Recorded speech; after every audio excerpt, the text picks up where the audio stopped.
மீஷோவில் ஒரு 10 டேஸ் முன்னாடி 2 டேஸ்க்கு வந்து சேல் போட்டிருந்தாங்க. ஸோ 70% வரைக்கும் ஆஃப் கொடுத்துருந்தாங்க. அதில் வாங்கின ப்ராடக்ட்ஸ் தான் நம்ம ஒன்று ஒன்றா பார்த்துட்ருக்கோம்.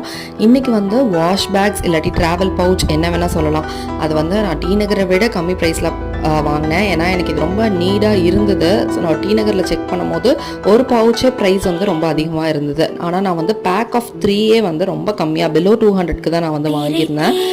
இதோட குவாலிட்டி பற்றி பார்க்கலாம் அண்ட் இது எப்படி இருக்குது அப்படின்றதையும் நான் ஒன்று வந்து காட்டுறேன்.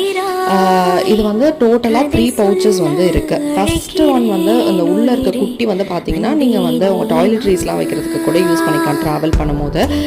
ஸோ ஒரு டீசெண்டான சைஸில் இருக்குது அண்ட் ஜிப் குவாலிட்டிலாம் வந்து ரொம்பவே நல்லாவே இருக்குது. அண்ட் செகண்ட் பவுச் வந்து பார்த்தீங்கன்னா நீங்கள் மேக்கப் பவுச்சாக கூட யூஸ் பண்ணிக்கலாம். அண்ட் தேர்ட் ஒன் வந்து லிட்ரலாக ஒரு குட்டி ஹேண்ட்பேக் சைஸ்லேயே வந்து இருக்குது. ஸோ உங்களுக்கு தேவையான மாதிரி வந்து நீங்கள் வந்து யூஸ் பண்ணிக்கலாம். நான் வந்து ட்ராவலிங்காக தான் முக்கியமாக வாங்கியிருந்தேன். லிங்க் வேணும்னா கமெண்ட் பண்ணுங்கள், ஃபாலோ பண்ணிக்கோங்க.